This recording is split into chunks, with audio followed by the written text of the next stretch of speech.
My father was lying in a hospital bed, pale and weak, but fully awake. I was sitting beside him, holding his hand, the way I had done every afternoon since he got admitted. His grip tightened suddenly, and he looked straight into my eyes. "They lied to you," he said. I blinked. "What?" "Your family lied to you," he whispered again.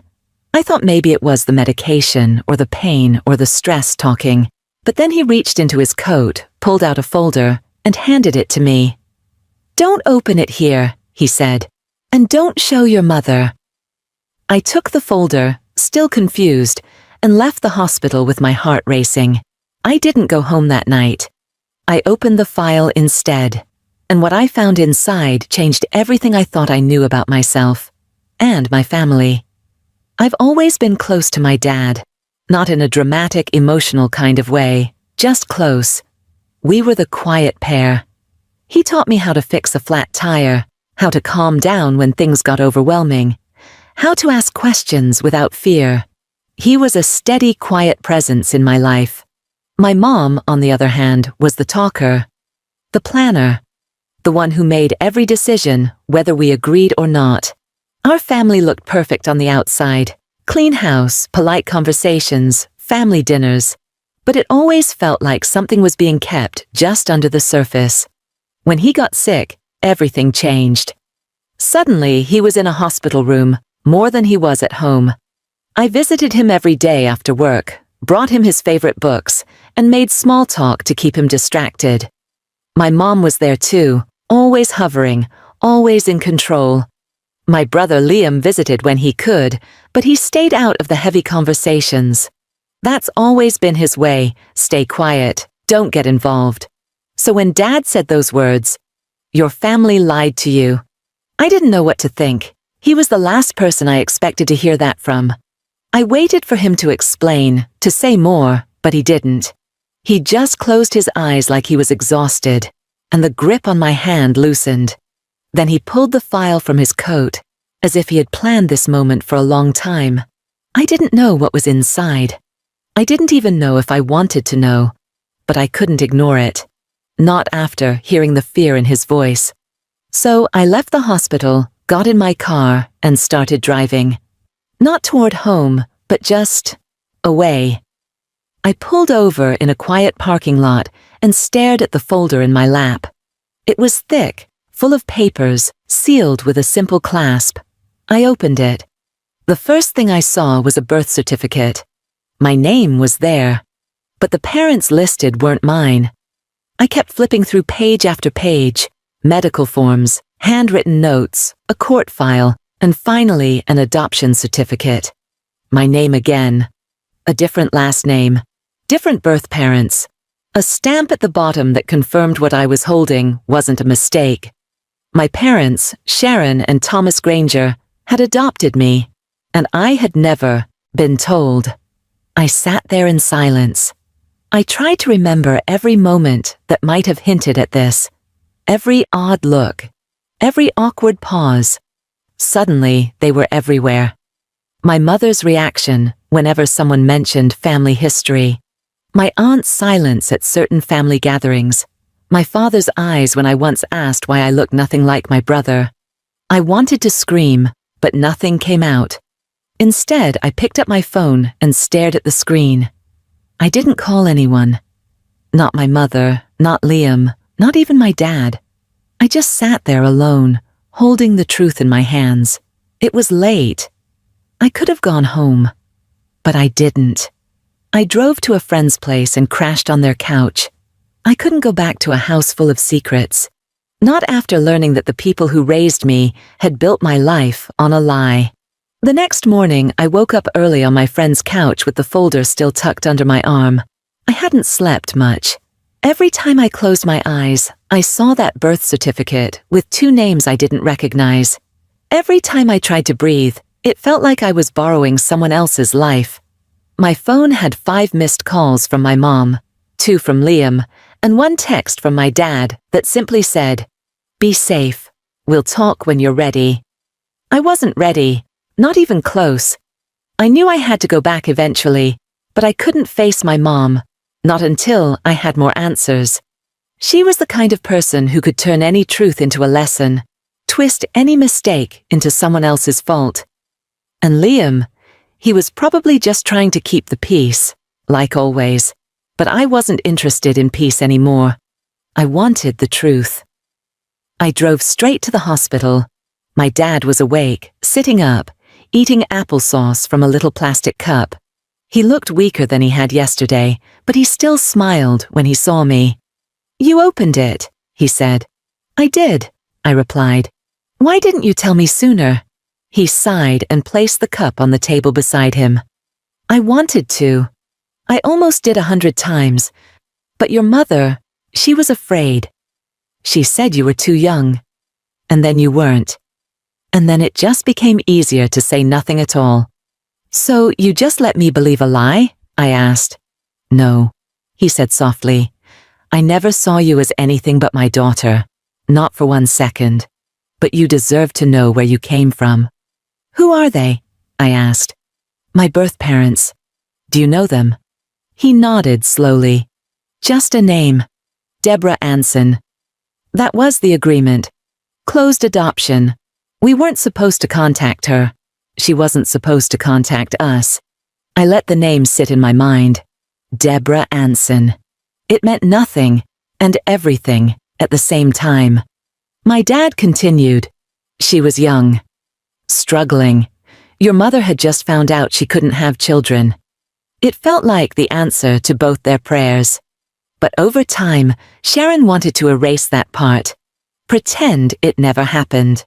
"She lied to me," I said. "She protected you," he said carefully. "At least, that's what she believed." I left the hospital more confused than ever. I didn't know if I was more hurt by what had been hidden or more afraid of what I was about to uncover. Either way, I couldn't stop now. I tried calling Liam, hoping maybe he knew something, but he didn't answer. When he finally called back hours later, he sounded hesitant. "Mom's upset," he said.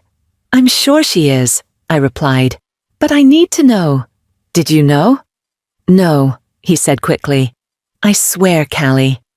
I didn't. I found out when Mom started freaking out last night. I was just as shocked as you.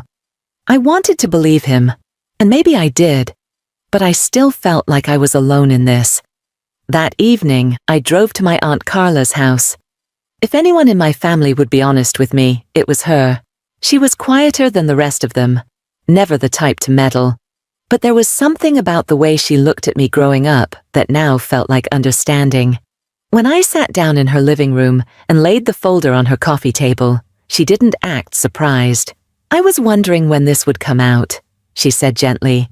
"So you knew too." She nodded. "From the beginning." "I didn't agree with keeping it from you, but it wasn't my decision to make. I always thought one day your dad would tell you." "He did," I said. "But now I don't know what to do." She looked at me for a long time. Then she leaned forward, lowered her voice and said, "There's something else." My heart started racing. I stayed in touch with someone who used to work at the adoption clinic, a nurse. She mentioned once that your birth mother asked about you years after the adoption. She said she came by the school once, watched you at recess. Didn't say a word, just stood there, then left. I sat frozen. "She's still out there," Carla said. "Her name is Deborah, and I think she always wanted to find you. She just didn't know how." The pieces were starting to come together. The truth had been hidden, but it was never fully gone. And now I had a name, a lead, and a choice. I wasn't going back to living in the dark. I was going to find her. That night, I sat in my car outside Aunt Carla's house with the engine off and my hands gripping the steering wheel. The streets were quiet. The sky was dark, except for the soft orange glow from a streetlight overhead. I kept repeating her name, Deborah Anson. It was the only real peace I had. A name I'd never heard before, yet somehow it was mine too. I pulled out my phone and typed it into a search bar.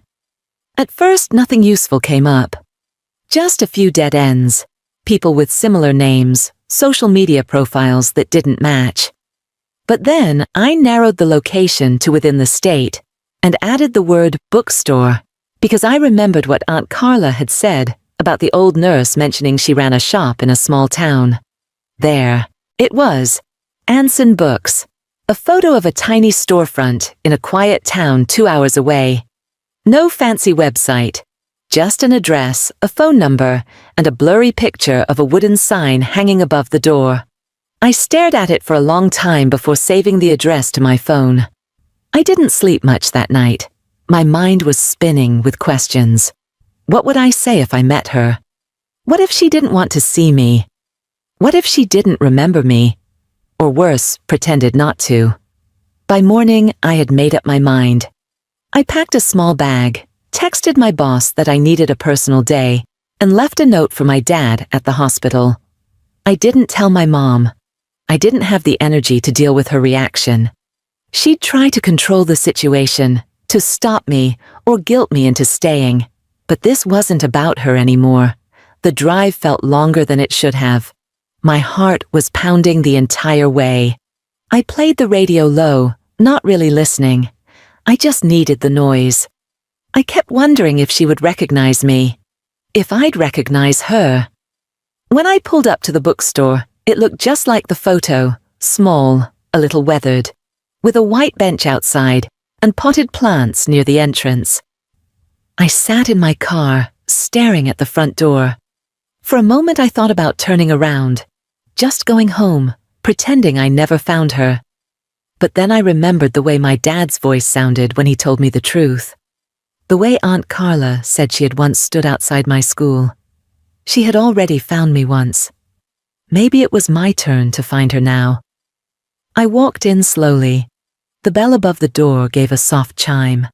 The place smelled like old paper and lavender. Shelves lined the walls, full of used books, the kind with folded corners and handwritten notes inside. There was a woman at the counter, probably in her late 40s, maybe early 50s. She was organizing a stack of books, wearing a simple cardigan, her hair pulled back loosely. She looked up when she saw me. For a moment her face went still. Her eyes met mine, and something flickered across her expression. A pause. A recognition. "Hi," I said, my voice quiet. "Are you Deborah Anson?" She nodded slowly. "Yes. Can I help you?" I swallowed hard. "My name is Elise Granger. I think I might be your daughter." Her hands dropped to her sides. She stared at me like she had stopped breathing. Then she stepped out from behind the counter and just looked at me, like she was seeing something she never thought she'd see again. "I knew," she said softly. "The moment you walked in, I knew." We sat in the back of the store for almost 3 hours. No yelling, no drama, just quiet, cautious conversation. She told me everything. How she was only 19 when she had me. How her parents refused to help. How the adoption happened fast. "They told me you were going to a good home," she said. "That you'd be loved. That it would be better if I disappeared." Tears filled her eyes, but she didn't cry. She stayed strong. "I wanted to find you. I asked. I wrote letters they never answered. I came to your school once, just to see you from a distance. You were wearing a yellow jacket. You smiled so big. And I knew you were okay. That helped me survive a lot of empty years." I told her about my life, my family, my confusion. I showed her the folder my dad had given me, and she traced her fingers over the name on the page like it was something sacred. Before I left, she asked if she could hug me. I said yes. It wasn't the kind of hug that fixes everything, but it was real. And it was the start of something I never knew I needed. As I drove home, I realized I wasn't searching for a new mother. I wasn't trying to replace anyone. I was just trying to understand who I was. And now, for the first time in my life, I finally had the full story. When I got home that night, everything felt quieter than usual. The house hadn't changed, but I had. I walked into my room, closed the door gently behind me, and sat on my bed, staring at the ceiling, Meeting Deborah had stirred something in me I hadn't expected. Peace, confusion, a strange kind of relief. It didn't erase the pain, but it gave it shape. I finally knew what I had always felt, but never had words for, that a part of me had been missing. And now I knew her name. I knew her voice. The next morning I went straight to the hospital. My dad was awake, sitting up in bed, eyes brighter than I'd seen in days. He looked at me like he was worried I might be angry. Maybe I had been for a little while, but not anymore. "I found her," I said. He nodded slowly. "How did it go?" "She's kind, quiet, and she remembers me. She came to see me once when I was little. She watched me play at school but didn't come close. She said seeing me happy was enough." He closed his eyes and leaned back against the pillows. "That sounds like her." "You knew her well?" I asked. "We met her a few times," he said. "Before the adoption finalized. She was scared, but strong. Your mother and we didn't want to erase her. But Sharon thought if we brought her up, it would confuse you. She thought keeping it simple would protect you." "Simple doesn't mean honest," I said. He nodded. "I know." There was a long pause between us. Then I reached out and took his hand. "I'm not mad anymore," I said. "I'm sad, and I'm hurt, but I'm not mad. You told me the truth, and that matters." His grip tightened, just like it had in the hospital days before. "I just wanted you to know who you are before I go. You're part of who I am too," I said. "That doesn't change." That afternoon, I went home and decided to talk to my mother. Really talk. I found her sitting at the kitchen table, flipping through a stack of unopened mail. She looked tired and guarded. I sat across from her and placed the file on the table again. She didn't touch it. "I know everything now," I said, "and I need to hear your side." For a while, she didn't speak. Then finally, she let out a slow breath and said, "I was terrified you'd choose her." I blinked. "What?" "She gave birth to you. That's a bond I could never recreate. I thought if you knew the truth, you'd go looking for her, and you'd leave us behind." "That's not fair," I said. "You were the one who raised me. You're the one who taught me how to tie my shoes, how to ride a bike, how to cook pasta without burning it. You were my mother in every way that mattered. Why didn't you trust that?" She looked down at her hands. "Because I was afraid. I didn't want to share you. I didn't want to risk being seen as just the substitute." "You were never that," I said, but keeping the truth from me made me feel like I was someone else's secret. Tears welled in her eyes, but she didn't let them fall. "I'm sorry," she said quietly. "I should have told you years ago." We sat in silence for a while. Not everything was healed in that moment, but something had shifted. For the first time, she was honest. And for the first time, I felt like she saw me completely. That night, Liam came over. I told him everything, from the file to the bookstore to the conversation with Mom. He listened quietly, then put his arm around my shoulders and said, "I'm proud of you. I couldn't have handled it the way you did." "You would have," I said. "You just didn't have to." In the days that followed, I stayed in touch with Deborah. We didn't rush anything. No big family reunions, no dramatic tears, just small steps. She mailed me a photo of her holding me at the hospital the day I was born. I had never seen it before. I cried when I opened the envelope. Not because it hurt, but because it finally made sense. That photo wasn't proof of what I'd lost. It was proof of where I began. I wasn't broken. I wasn't incomplete. I was a person with a complicated, beautiful story that took longer than most to uncover. But now that I had it, I wasn't letting it go. And for the first time in my life, I wasn't afraid to look in the mirror and wonder who I was. Because now, I knew. The weeks that followed were strange. Not in a bad way, just unfamiliar. It felt like I was relearning parts of myself, like I had walked into a house I'd lived in my whole life, and started opening doors I didn't know existed. Some led to pain, some to warmth, but all of them mattered. My relationship with Deborah didn't become some overnight fairy tale. We didn't suddenly fill in the years we'd lost, but there was something honest and quiet about how we started talking. At first, it was just letters and texts.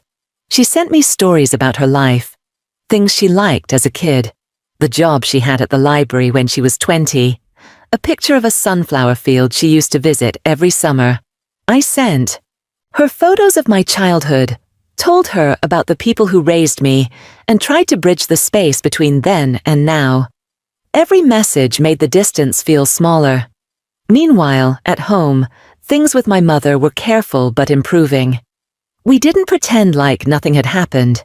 In fact, the silence between us had become softer. Not empty, but filled with the weight of things we were slowly learning how to say. Sometimes she'd come into my room with an old photo album and sit beside me without a word. She never tried to explain the past away, and I didn't push her to. She knew she had hurt me, and I think that truth stayed with her longer than any anger ever could. One morning, she made us both tea and sat across from me at the kitchen table. Without prompting, she said, "I didn't know how to raise a child who wasn't mine by blood, but I tried to raise a daughter like she was my own. I hope, even with everything, you felt that." I nodded, because I had. I had felt loved. I had also felt controlled and confused, but none of it canceled the rest out. That's the thing about family. Most of the time it's not clean. It's messy and complicated and full of contradictions. But when there's love, even damaged love, it's worth holding on to, if it's real. My dad's health continued to decline, and about a month later, he passed away quietly in his sleep. It was early morning, and the nurse said he didn't seem in pain. I was at his side, holding his hand, just like I had done all those afternoons before. I told him I found the truth, and that I would carry it with care. I told him I forgave him for the silence, and I told him thank you, for choosing me, for giving me a name, for being the first person to tell me what I deserved to know. At his funeral, I placed the photo Deborah had sent me, of her holding me at the hospital, inside the casket, tucked into his pocket. He never met her again after the adoption, but he never forgot her either. I think that's what made him so determined to tell me the truth in the end. Because even if life didn't turn out the way any of them planned, he still wanted to do right by me. Liam stood next to me, quiet but supportive. My mother held my hand during the service, her grip tight, like she was afraid of losing something else. I didn't pull away. After everything, I had the answers I'd spent years unknowingly needing. I knew where I came from. I knew the story behind my name. I knew the names and faces of two mothers, one who gave me life and one who raised me, and I no longer felt like I was standing in the middle of a story with no beginning. Sometimes I wonder how different things would have been if they had told me the truth earlier. If I had grown up knowing I was adopted. If I'd had the chance to write my story with all the facts from the start. But then I remind myself, I still got to write it. Maybe not on my own terms, and maybe not without pain, but it's mine now. And the most important part, I don't carry it in the dark anymore. Now, when I look in the mirror, I see everything. My dad's gentle eyes, my mother's careful determination, and maybe even Deborah's quiet courage. I don't have to choose between them. They all shaped me. They all left something behind in the person I've become. I used to think the truth would break me, that learning everything would make me feel lost, but it didn't. It gave me roots. And now that I have them, I'm finally growing into the person I was always meant to be. Not someone else's secret, not someone else's shadow, just me, Elise, whole, real, and finally home.